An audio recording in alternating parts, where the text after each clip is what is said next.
છેલ્લે આપણે સમાંતર બાજુ ચતુષ્કોણના ગુણધર્મો એ જોયા, બરાબર છે। ચતુષ્કોણના જે જુદા જુદા પ્રકારો છે એના વિશે આપણે જોઈ ગયા। હવે આપણે નવમું પ્રકરણ શરૂ કરવા જઈએ છીએ। સમાંતર બાજુ ચતુષ્કોણ અને ત્રિકોણના ક્ષેત્રફળ। આપણને ચતુષ્કોણ આપ્યા હોય તો હવે આપણે એનો અભ્યાસ કરી ગયા એટલે ખ્યાલ આવી જાય કે કયા પ્રકારનો ચતુષ્કોણ છે, એને ઓળખતા થઈ ગયા। હવે માનો કે આપણે એમાંથી એક પ્રકાર છે સમાંતર બાજુ ચતુષ્કોણ, એ આપણને આપ્યો હોય અને આપણને એવું કહેવામાં આવે કે ભાઈ એનું ક્ષેત્રફળ શોધો, તો એ કઈ રીતે શોધાય એ આપણે અત્યારે શીખવાનું છે, જોવાનું છે। આપણે અગાઉ ચોરસ, લંબચોરસ, વર્તુળ આ બધાના ક્ષેત્રફળ જોવાનું આપણે શીખી ગયા છીએ। આપણે માનો કે ચોરસ હોય તો એની લંબાઈ અને પહોળાઈ સરખી હોય એટલે લંબાઈનો વર્ગ કરીએ, એટલે માનો કે 4 સેન્ટીમીટર બાજુવાળો કોઈ ચોરસ આપ્યો હોય તો એની લંબાઈ 4 કહેવાય, પહોળાઈ 4 કહેવાય, એટલે 4 ગુણ્યા 4 16 સેન્ટીમીટર વર્ગ એ એનું ક્ષેત્રફળ થાય। એ જ રીતે માનો કે લંબચોરસ આપ્યો છે, 4 સેન્ટીમીટર એની પહોળાઈ છે અને 6 સેન્ટીમીટર લંબાઈ છે, તો આપણને ખબર છે કે લંબચોરસનું ક્ષેત્રફળ એટલે લંબાઈ ગુણ્યા પહોળાઈ, એટલે 4 ગુણ્યા 6 કરીએ તો 24 સેન્ટીમીટર વર્ગ। વર્તુળનું ક્ષેત્રફળ પણ અગાઉ આવી ગયું, પ્રાથમિક શાળાની અંદર આપણે વર્તુળનું ક્ષેત્રફળ પણ જોઈ ગયા છીએ, પાઈ આર વર્ગ, જ્યાં આર એટલે આપેલા વર્તુળની ત્રિજ્યા છે। એ જ રીતે ત્રિકોણનું ક્ષેત્રફળ છે એ પણ પ્રાથમિક શાળાની અંદર આપણે ભણી ગયા છે, છતાં અહીંયા આપણે સમાંતર બાજુઓ વચ્ચે બનતા ત્રિકોણ જોવા માટે અહીંયા એ દર્શાવ્યું છે કે ત્રિકોણનું ક્ષેત્રફળ, બરાબર। ત્રિકોણનું ક્ષેત્રફળ કઈ રીતે શોધાય છે તો એનું સૂત્ર છે 1/2 પાયો ગુણ્યા વેધ। પાયો એટલે ત્રિકોણની કોઈ પણ એક બાજુ, અને વેધ એટલે તો એ બાજુની સામેનું શિરોબિંદુ છે ત્યાંથી બાજુ ઉપર દોરેલો લંબ રેખાખંડ, એને વેધ કહેવાય। હવે અહીંયા એક બહુ સરસ ઉદાહરણ તમને આપ્યું છે કે એક ખેડૂત, એની આગળ ત્રિકોણાકાર ખેતર હતું અને એને 2 પુત્રી અને 1 પુત્ર હતા, તો એને એ જમીન એને વહેંચવી હતી ત્રિકોણાકાર ખેતરની, બરાબર। ચોરસ હોય તો આપણે ચોરસ કે લંબચોરસ હોય તો એના ભાગ પાડવો હોય 2, 3, 4 છે, તો એ સરળતાથી આપણે માપી અને એને પાડી શકીએ। હવે અહીંયા ત્રિકોણાકારના 3 ભાગ એને પાડવા હતા, તો એને શું કર્યું તો અહીંયા દર્શાવ્યું છે કે માનો કે એક આ ત્રિકોણાકાર ખેતર હતું, તો એને એના 2 પુત્રી અને 1 પુત્રને એ જમીન વહેંચી આપવા માટે એને કોઈ એક બાજુ છે એ માપી અને એના 3 સરખા ભાગ પાડ્યા, 3 સરખા ભાગ પાડી દીધા, બરાબર। અને અહીં જે સામેનું ખૂણો બનતો હતો ત્યાં એ બધાને જોડી દીધા।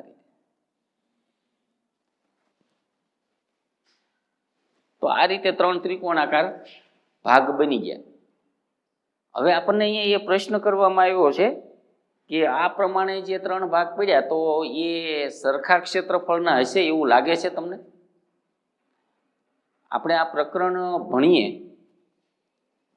પછી તમારે આ નિર્ણય લેવાનો, તમારે આ નક્કી કરવાનું કે ભાઈ આ રીતે ત્રિકોણને આપણે સામેની બાજુના 3 સરખા ભાગ પાડી દેવાના। આ બધા 3 સરખા ભાગ છે, બરાબર છે। એ 3 સરખા ભાગની અંદર આ રીતે જો આપણે શિરોબિંદુ સાથે જોડી અને 3 ત્રિકોણ બનાવીએ તો એ 3 સરખા ક્ષેત્રફળ વાળા બને કે નહીં એ આપણે તમારે પ્રકરણ શીખ્યા પછી નક્કી કરવાનું। હવે કોઈ પણ આપણે માત્ર ચતુષ્કોણ જે આપણે કહીએ છીએ તો ચતુષ્કોણ એટલે આ રીતે બનેલી આ 4 બાજુઓને જોડતી આકૃતિ, બરાબર છે। વચ્ચેનો ભાગ છે એ ચતુષ્કોણ કહેવાતો નથી, બરાબર। અને આપણે જે ક્ષેત્રફળ શોધવાનું છે એ આખું આપણે શું શોધીએ છીએ તો 4 બાજુ અને અંદરનો ભાગ એટલે કે ચતુષ્કોણીય પ્રદેશનું આપણે ક્ષેત્રફળ શોધવાનું। એટલે ચતુષ્કોણ છે એ સમતલીય આકૃતિ છે, એટલે જે ચતુષ્કોણ દ્વારા આખા સમતલની જેટલી જગ્યા રોકાણી આ જગ્યાનું આપણે ક્ષેત્રફળ શોધીએ છીએ, એને એનું શું કહીએ છીએ માપ ત્રિકોણ। એટલે કે આપેલો કોઈ એક ચતુષ્કોણ હોય તો એનું માપ છે એ યુનિક હોય। યુનિક એટલે એક અને માત્ર એક, એટલે કે તમે કોઈ ચતુષ્કોણ દોર્યો અને પછી એનું જે માપ આપણે નક્કી કર્યું તો એ માપ છે એ કોઈ પણ વ્યક્તિ માપે, કોઈ પણ સ્થળે માપે તો એક સરખું જ આવે। ક્ષેત્રફળને દર્શાવવા માટે શું કરીએ છીએ તો એક આંકડો જોઈએ, એટલે કે જેનું માપ આવ્યું છે એ માપનો અંક અને પાછળ પાછું એનો એકમ દર્શાવવો પડે। એકમ દર્શાવ્યા વગર એકલા માપની ખાસ કિંમત રહે નહીં, એનું કારણ છે કે જો આપણે બાજુઓને એ માપ સેન્ટીમીટરમાં માપ્યા હોય તો એનું ક્ષેત્રફળ જે આવશે એ ચોરસ સેન્ટીમીટર અથવા તો એને કહેવાય સેન્ટીમીટર વર્ગ, સેન્ટીમીટર સ્ક્વેર. જો એ માપ મીટરમાં માપ્યા હોય તો એનું ક્ષેત્રફળ કહેવાય ચોરસ મીટર અથવા તો એને કહેવાય મીટર વર્ગ. બરાબર. એટલે હવે આપણને કોઈ માનો કે એમ કે ભાઈ એક લંબચોરસ જે છે એનું ક્ષેત્રફળ 16 છે, તો આપણે શું સમજવું? 16 સેન્ટીમીટર સ્ક્વેર સમજવું, 16 મીટર સ્ક્વેર સમજવું. બરાબર.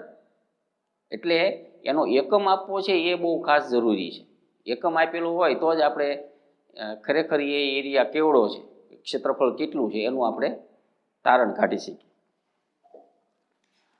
હવે બે એકરૂપ આકૃતિઓ, આપણે અગાઉ એકરૂપ ત્રિકોણો વિશે જોઈ ગયા છીએ. એકરૂપ ત્રિકોણો આપણે કોને કહેતા હતા? તો કે જે બે ત્રિકોણોના માપ છે એ એક સરખા હોય, એટલે કે એના ખૂણાના માપ, એની બાજુના માપ સરખા હોય તો એને એકરૂપ ત્રિકોણો કહેતા હતા. બરાબર. એ જ રીતે એકરૂપ આકૃતિઓ જે હોય એ બધાના માપ સરખા હોય. અને જો એકરૂપ આકૃતિઓ આપેલી હોય તો એના ક્ષેત્રફળ પણ કેવા આવશે? સમાન આવશે, કારણ કે એની બાજુ અને એની રિલેટેડ જે કંઈ બીજા માપ આપ્યા છે એ બધા સમાન હોવાના, અને સમાન હોય એટલે એના ક્ષેત્રફળના માપ પણ સમાન થાય. હવે અહીંયા એક બાબત એ ધ્યાન રાખવાની કે જો બે એકરૂપ આકૃતિઓ આપી હોય તો એના ક્ષેત્રફળના માપ સમાન હોય છે. હવે આનું આપણે પ્રતિપ વિધાન કરીએ, અવળું વિધાન કરી નાખીએ કે જો બે આકૃતિઓના ક્ષેત્રફળના માપ સમાન હોય તો એ આકૃતિઓ એકરૂપ હોય છે. આ પ્રતિપ વિધાન સાચું થાય કે ખોટું? તો આપણે વિચારવાનું. આપણને શું આપ્યું છે? તો આપણને આપેલું છે કે ભાઈ બે આકૃતિઓ કોઈ પણ આકારની, કોઈ બે આકૃતિઓનું ક્ષેત્રફળ સમાન છે. આપણે સરળતા ખાતર ચોરસ અને લંબચોરસ લઈએ.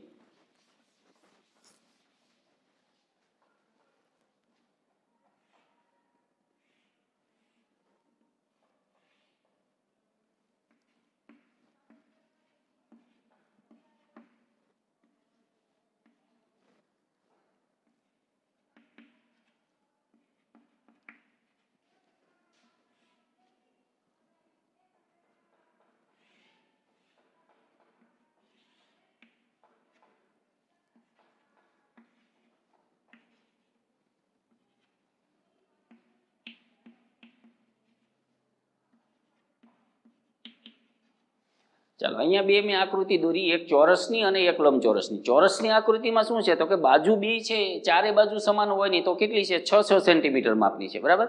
અને લંબચોરસની અંદર શું છે? તો કે ભાઈ સામસામેની બે બાજુ સમાન હોય નહીં તો એક છે એ 4 સેન્ટીમીટર છે, એક છે 9 સેન્ટીમીટર. હવે આપણે બેના ક્ષેત્રફળ માપીએ તો ચોરસનું ક્ષેત્રફળ લંબાઈ ગુણ્યા પહોળાઈ એટલે કે 6 ગુણ્યા 6 એટલે છાંયે 36 સેન્ટીમીટર વર્ગ. અને અહીંયા તો કે 4 ગુણ્યા 9, અહીંયા પણ 9 ચોક 36 સેન્ટીમીટર વર્ગ. તો અહીંયા ક્ષેત્રફળના આંકડા સમાન છે. ક્ષેત્રફળ કેવા છે? સમાન છે. પણ આકૃતિઓ એકરૂપ નથી.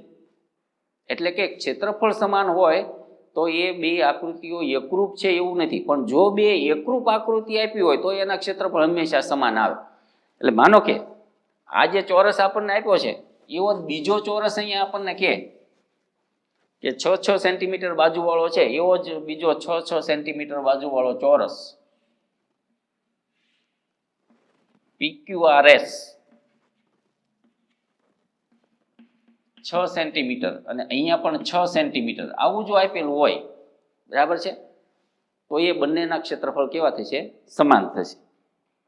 એટલે આ રીતે જો બે એકરૂપ આકૃતિ આપી હોય તો એના ક્ષેત્રફળ સમાન થાય, અને જો ક્ષેત્રફળ સમાન આપ્યા હોય તો આકૃતિઓ એકરૂપ છે એવું કહી શકાય નહીં.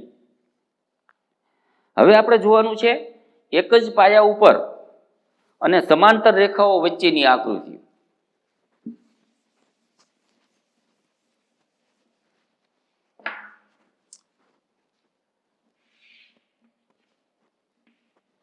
માનો કે આ L અને M આ બે રેખાઓ આપણને આપી છે. બે કેવી છે? સમાંતર રેખાઓ છે. L રેખા ઉપર બે બિંદુ આવ્યા છે B અને C,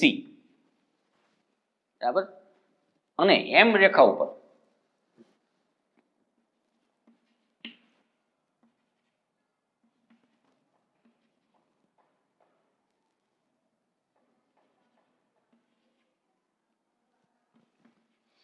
આ રીતે જુદા જુદા બિંદુ આવ્યા છે, એ પી ક્યુ આર, આ રીતે, બરાબર છે.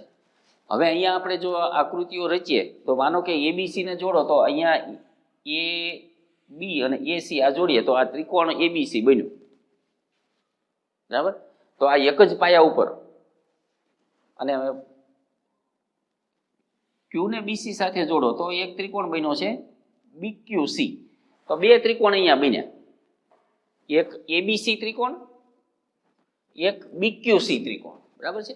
તો આ બંને ત્રિકોણ છે એ એક જ પાયા ઉપર બન્યા કહેવાય. કયા પાયા ઉપર બન્યા? તો કે બીસી બાજુ. બીસી છે એ બંને ત્રિકોણની અંદર કોમન છે, બરાબર છે. અને એલ અને એમ બે કેવી છે? સમાંતર રેખાઓ છે. તો બંને ત્રિકોણ છે એ સમાંતર રેખાઓની વચ્ચે અને એક જ પાયા ઉપર બનેલા ત્રિકોણ કહેવાય. હવે આપણે આ જે સમાંતર રેખાઓની વચ્ચે અને એક જ પાયા ઉપર જે આકૃતિઓ બને છે એ ખાસ પ્રકારના ગુણધર્મ ધરાવે છે. એ આપણે આગળ જોવાનું છે. ટૂંકમાં અત્યારે આપણે એને ઓળખતા શીખી જવાનું છે કે એક જ પાયા ઉપર શા માટે? તો કે બંને ત્રિકોણ છે ને એની એક બાજુ કોમન છે બીસી, બરાબર છે. આ બે શિરોબિંદુ જુદી જુદી જગ્યાએ આવેલા છે પણ એક જ રેખા ઉપર આવ્યા છે, અને એ રેખા કેવી છે? તો કે પાયાને સમાવતી રેખાને સમાંતર છે, બરાબર. હવે માનો કે આપણે અહીંયા આ રીતે ત્રિકોણને બદલે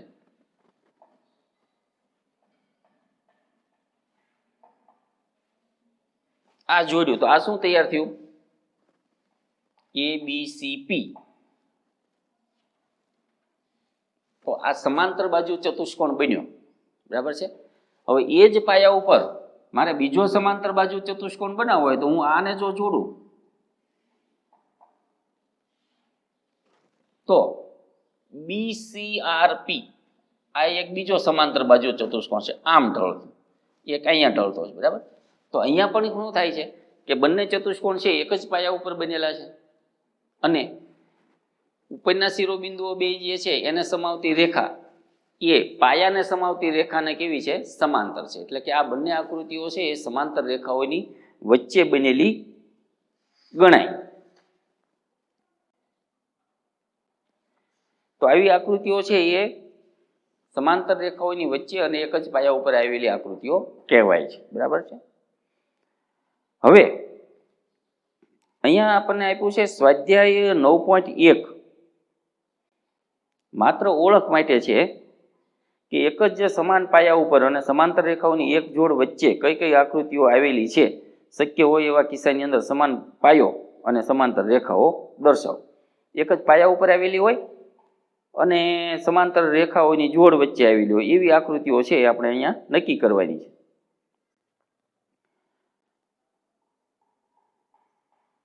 તો જે પહેલી આકૃતિ છે તો એક જ પાયો ડીસી છે અને સમાંતર રેખાઓ એબી અને ડીસી છે એ સમાંતર રેખાઓ છે.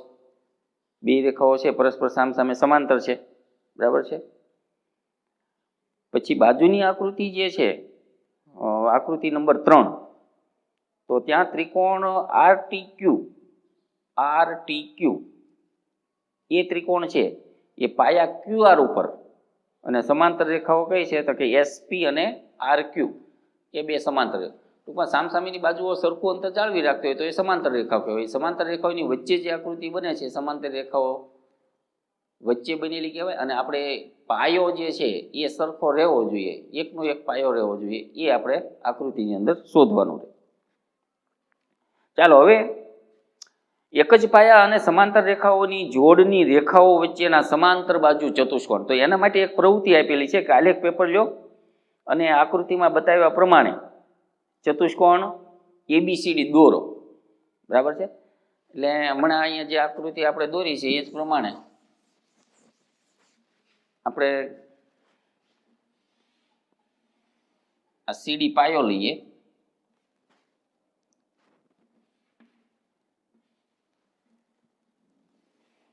આલેખ પેપર ઉપર દોરવાનું એટલા માટે કીધું છે કે તમે પરફેક્ટ સમાંતર બાજુ ચતુષ્કોણ છે એ દોરી શકો.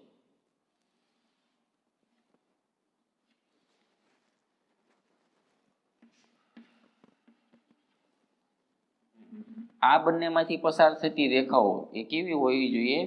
સમાંતર હોવી જોઈએ, બરાબર છે? આ રીતે. હવે શું કરે છે કે એનું ક્ષેત્રફળ આપણે નક્કી કરવું હોય તો શું કરી શકાય? તો કે અહીંયા જે આપણને આલેખ પેપર આપણો આપ્યો હોય એ આલેખ પેપરની અંદર રહેલા ચોરસની સંખ્યા ગણી નાખવાની. કારણ કે આલેખ પેપર જે આપણું દોરેલું હોય એમાં 1 સેન્ટીમીટર સ્ક્વેરના ચોરસ હોય, 1 સેન્ટીમીટરનું માપ હોય એવા નાના નાના ચોરસ અંદર ગોઠવાયેલા હોય. એટલે એક ચોરસનું ક્ષેત્રફળ કેટલું થાય? તો કે 1 સેન્ટીમીટર સ્ક્વેર, 1 સેન્ટીમીટર વર્ગ અથવા તો 1 ચોરસ સેન્ટીમીટર. તો આપેલા ચતુષ્કોણની અંદર એવા કેટલા ચોરસ છે એટલું એનું ક્ષેત્રફળ ગણાય, બરાબર છે? હવે શું કરવાનું છે આપણે? એના એ પાયા ઉપર બીજો એક ચતુષ્કોણ છે એ આપણે બનાવવાનો. માનો કે એક અહીંયા આપણે એવો સમાંતર બાજુ ચતુષ્કોણ બનાવીએ છીએ, તો એથી જેટલા સેન્ટીમીટર આ બાજુ આપણે ખસ્યા હોય એટલા સેન્ટીમીટર બીથી ખસો એટલે આપોઆપ બીજો છે એ સમાંતર બાજુ ચતુષ્કોણ બની જાય. એટલે આ ચતુષ્કોણ આપણો આ રીતે બનશે, બરાબર? અને એને આપણે નામ આપી દઈએ PQ. એટલે હવે આપણો આ નવો ચતુષ્કોણ બની ગયો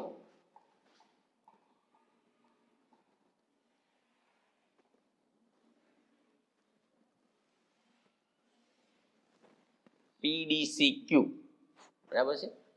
હવે આપણે નક્કી કરવાનું છે કે એક જ પાયા ઉપર આવેલો ચતુષ્કોણો છે બંને, અને બે સમાંતર રેખાઓની વચ્ચે આવેલા છે, તો બંનેના ક્ષેત્રફળમાં શું ફેર પડે છે કે સમાન રહે છે એ નક્કી કરવાનું. એટલે આપણે જે રીતે આ બાજુના ચતુષ્કોણ જે હતો એની અંદર ચોરસની સંખ્યા ગણી, એ જ રીતે હવે આ સાઈડનો જે ચતુષ્કોણ છે એની અંદર આપણે ચોરસની સંખ્યા ગણી લઈએ.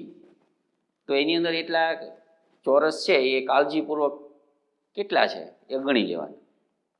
પછી બેયની સરખામણી કરવાની કે પહેલાં જે આ બાજુ ઢળતો એટલે કે આપણે જે ચતુષ્કોણ ADCB હતો એની અંદર એનું ક્ષેત્રફળ કેટલું મળ્યું, એમાં કેટલા ચોરસ સેન્ટીમીટર થયા, અને આ સાઈડ ઢળતો જે આપણે PDCQ છે એની અંદર કેટલા છે. જો એ બે સમાન આવે તો આપણે એવું કહી શકીએ કે એક જ પાયા ઉપર અને સમાંતર બાજુઓની જોડ વચ્ચે આવેલા ચતુષ્કોણોના ક્ષેત્રફળ, આવેલા સમાંતર બાજુ ચતુષ્કોણના ક્ષેત્રફળ કેવા હોય છે? સમાન હોય.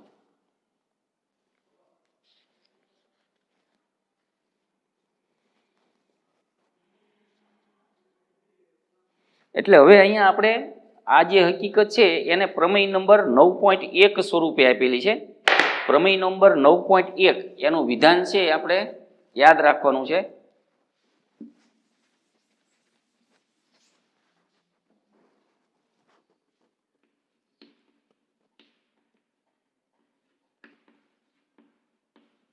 પ્રમેય 9.1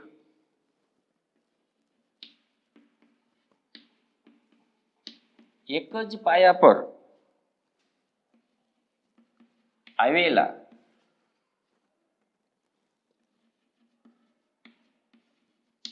અને બે સમાંતર રેખાઓની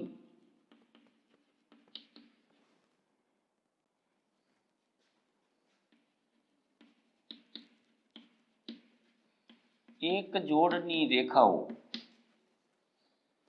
વચ્ચે આવેલા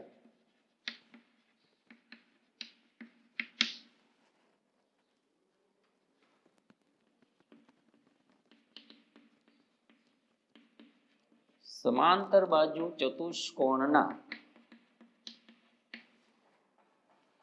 ક્ષેત્રફળ સમાન હોય છે.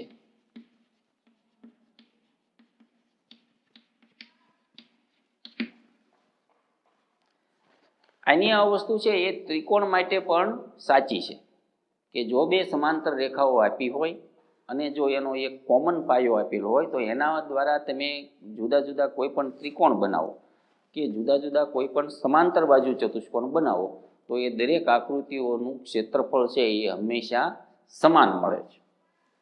એટલે આ જે છે એ આપણે સાબિત કરવાનું નથી, સાબિત કર્યા વગર આપણે આને સ્વીકારી લેવાનું છે.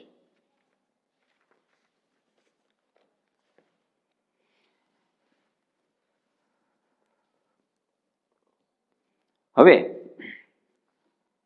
આનું આપણે પ્રતિવિધાન જો આપણે લખવું હોય તો કઈ રીતે લખી શકીએ? તો કે પ્રતિવિધાન એ રીતે બને કે એક જ પાયા ઉપર એક જ બાજુએ આવેલા અને સમાન ક્ષેત્રફળ ધરાવતા સમાંતર બાજુ ચતુષ્કોણો બે સમાંતર રેખાઓની એક જોડની રેખાઓ વચ્ચે આવેલા હોય, જેમાંની એક પાયાને સમાવતી રેખા છે. એટલે કે આ વિધાન સાચું છે તો એ આપણે ક્ષેત્રફળના સૂત્રનો ઉપયોગ કરી અને એને આપણે તપાસી શકીએ.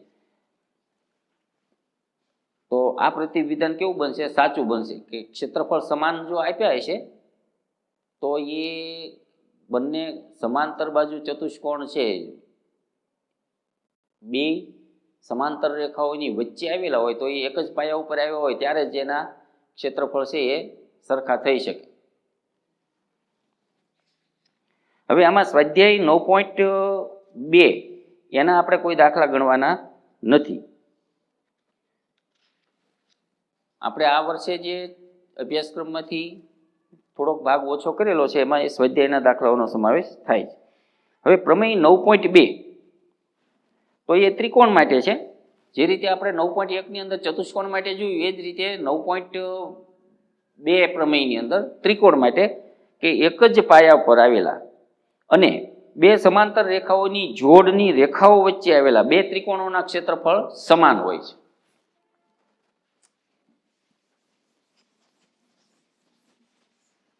ત્રિકોણ માટે પણ એ વસ્તુ છે એટલી સાચી બને છે. માનો કે આ બે સમાંતર રેખાઓ છે અને એનો એક પાયો છે બીસી. હવે એક બિંદુ અહીંયા માનો કે એ છે અને એક અહીંયા ડી છે, બરાબર છે. એક ત્રિકોણ કયો બને? તો કે છે એબીસી ત્રિકોણ બને છે.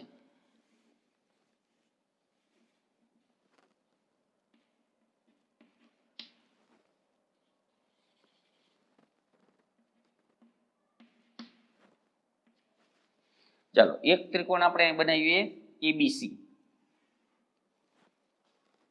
બીજો ત્રિકોણ કયો બનશે? તો કે છે બીડીસી, બરાબર છે. બંને સમાંતર રેખાઓ વચ્ચે આવેલા છે અને એક જ પાયા ઉપર એક જ પાયા બીસી ઉપર આવેલા છે. હવે બે સમાન ક્ષેત્રફળ વાળા છે.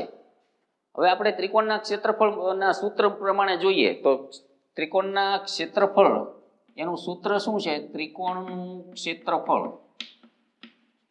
બરાબર 1/2 ગુણ્યા પાયો ગુણ્યા વેધ. હવે આપણે ત્રિકોણ એબીસી માટે જોઈએ તો ત્રિકોણ એબીસી માટે પાયો કોણ છે? તો કે બીસી. વેધ એટલે સામેની બાજુ ઉપર દોરેલો લંબ રેખાખંડ. માનો કે અહીંયા એનો વેધ AM મળે છે, બરાબર છે. તો અહીંયા આપણે લખી શકીએ AM, બરાબર છે. હવે આપણે આ જે ત્રિકોણ બીડીસી છે એનું આપણે જો ક્ષેત્રફળ શોધીએ તો ત્રિકોણ બીડીસી નું ક્ષેત્રફળ બરાબર 1/2 ગુણ્યા બીડીસી નો પાયો કોણ છે? તો કે બીસી. એનો વેધ તો કે ડી માંથી દોરેલો લંબ રેખાખંડ, બરાબર. તો ડી માંથી દોરેલો લંબ રેખાખંડ છે માનો કે બાજુની નજીક આવે છે ડીએન. હવે આપણે અહીંયા આકૃતિમાં જોઈ શકીએ કે એમ અને ડીએન બે સરખા માપના હશે. AM અને DN શા માટે સરખા માપના છે? તો કે બે રેખાઓ છે એ કેવી છે? સમાંતર છે. સમાંતર રેખા હોય એટલે બંને વચ્ચેનું અંતર સમાન હોય એટલે જેટલું AM નું માપ હોય એટલું DN નું માપ હોય, બરાબર. એટલે AM અને DN આ ભાગ તો બે સમાન છે. આ 1/2 છે એ બે સમાન છે, બરાબર છે. તો બાકી શું રહ્યું? તો કે આ બીસી પાયો. તો અહીંયા પણ બીસી પાયો પણ સમાન છે, બરાબર છે. એટલે બંને ત્રિકોણો છે એનો ટોટલી ભાગ સમાન થઈ ગયો એટલે પરિણામે બંનેના ક્ષેત્રફળ છે એ સમાન. સમાંતર બાજુ ચતુષ્કોણમાં પણ એવું. એનું સૂત્ર શું છે? પાયો ગુણ્યા વેધ. તો ચતુષ્કોણનો નીચે પાયો છે અને વેધ છે એ શું આવશે? તો કે બંને રેખાઓ વચ્ચેનું અંતર, બરાબર છે. તો એ કોઈ પણ ચતુષ્કોણ આપણે લઈએ તો જો પાયો સમાન હોય તો સમાંતર રેખાઓની અંદર બંનેના જે વેધના માપ છે એ સરખા આવે એટલે પરિણામે ચતુષ્કોણ છે એ પણ સમાંતર રેખાઓની વચ્ચે આપ્યા હોય તો સરખા માપના થાય છે. હવે પ્રમેય 9.3 એક જ પાયા ઉપર આવેલા અને એક જ પાયાની એક જ બાજુએ આવેલા તથા સમાન ક્ષેત્રફળ ધરાવતા ત્રિકોણો બે સમાંતર રેખાઓની જોડની રેખાઓ વચ્ચે આવેલા હોય છે, જેમાંની એક રેખા પાયાને સમાવતી રેખા છે. જો એ બે ત્રિકોણ એવા હોય કે એક જ પાયા ઉપર આવેલા હોય અને પાયાની એક જ બાજુ તરફ આવેલા હોય અને સમાંતર રેખાઓની જોડ વચ્ચે જો આવેલા હોય તો એની કોઈ પણ એક બાજુ જે છે એ પાયાને સમાવતી રેખા છે. પાયો એટલે જેના ઉપર વેધ દોરવામાં આવેલો છે એવી બાજુ ત્રિકોણની. ક્ષેત્રફળ શોધવામાં ત્રિકોણની એ બાજુનો આપણે ઉપયોગ કરીએ છીએ કે જેના ઉપર વેધ દોરવામાં આવે. એટલે પાયો જે છે એ સમાંતર રેખાઓ જે આપણને બે આપી હોય એમાંની કોઈ પણ એક સમાંતર રેખા છે એ ત્રિકોણના પાયામાંથી પસાર થતી હોય તો જ આપણે એને 1/2 પાયો ગુણ્યા વેધ, તો જ બે વેધ સરખા આવે ને તો જ પાયા બે સરખા આવે. જો આપણે ત્રિકોણની સમાંતર બાજુઓ જે આપેલી છે એમાંથી પસાર થતી જે બાજુ છે એ સિવાયની કોઈ બાજુને જો પાયા તરીકે લઈએ અને ત્યાં વેધ દોરીએ તો એ માપ બદલાઈ જાય. તો પછી એ ત્રિકોણ છે એક સમક્ષેત્ર ત્રિકોણ થશે નહીં. ત્રિકોણનું ક્ષેત્રફળ છે તો એ આપણને સમાન મળતું નથી. એટલે આ વસ્તુ જે છે એ આપણે ત્રણ પ્રમેયના જે વિધાનો આપ્યા છે એ આપણે બરાબર યાદ રાખવાના છે. હવે એક અહીંયા ઉદાહરણ 3 અંદર એક વિધાન આપેલું છે. એ આપણે ઉદાહરણ 3 સાબિત કરવાનું નથી પણ એ વિધાન થોડુંક અગત્યનું છે એટલે આપણે જોઈ લઈએ કે ત્રિકોણની મધ્યગા એ ત્રિકોણનું બે સમક્ષેત્ર ત્રિકોણોની અંદર વિભાજન કરે છે. માનો કે આ એક ત્રિકોણ છે, ત્રિકોણ ABC, બરાબર. હવે ત્રિકોણ સાથે સંકળાયેલા જુદા જુદા આપણે રેખાખંડો જોઈએ ને તો એમાં ઘણા બધા રેખાખંડો એ રીતના છે. માનો કે હમણાં આપણે વેધની વાત કરીએ છીએ તો વેધ એટલે શું? તો કે ત્રિકોણના કોઈ એક શિરોબિંદુથી સામેની બાજુ ઉપર દોરેલો લંબ રેખાખંડ અહીંયા 90નો ખૂણો બને તો એને વેધ કહેવાય. અને ત્રિકોણની સામે શિરોબિંદુની સામેની જે બાજુ છે એના મધ્ય બિંદુને, એટલે કે આ જેટલા સેન્ટીમીટર હોય એના બરાબર અડધું માપ મધ્ય બિંદુને એને જોડતો જે રેખાખંડ બને એને કહેવાય ત્રિકોણની મધ્યગા. એટલે આ રીતે જો આપણને ત્રિકોણની કોઈ મધ્યગા આપી હોય તો એ મધ્યગાને કારણે ત્રિકોણ છે એ બે નાના ત્રિકોણની અંદર વહેંચાઈ જાય. અહીંયા આપણને એ વિધાન સાબિત કરવા માટે કીધેલું છે કે બંને નાના ત્રિકોણ છે એક સમક્ષેત્ર છે, એટલે કે બે સરખા ભાગની અંદર વિભાજન થાય. એટલે કે આખા ત્રિકોણનું ક્ષેત્રફળ 10 એકમ હોય, 10 સેન્ટીમીટર સ્ક્વેર હોય તો એની મધ્યગાયની રચના કરવાથી જે બે નાના ત્રિકોણ બને એ બંને 5-5 સેન્ટીમીટર સ્ક્વેરના હોવા જોઈએ. અહીંયા આપણને સાબિતી સાથે આપી દીધેલું છે. આપણે પરીક્ષાની દ્રષ્ટિએ એ સાબિતી તૈયાર કરવાની રહેતી નથી, પણ આપણે એ હકીકતને ધ્યાનમાં રાખીશું કે ત્રિકોણની જો મધ્યગા રચવામાં આવે તો ત્રિકોણના બે સરખા ક્ષેત્રફળવાળા ત્રિકોણની અંદર વિભાજન થાય છે.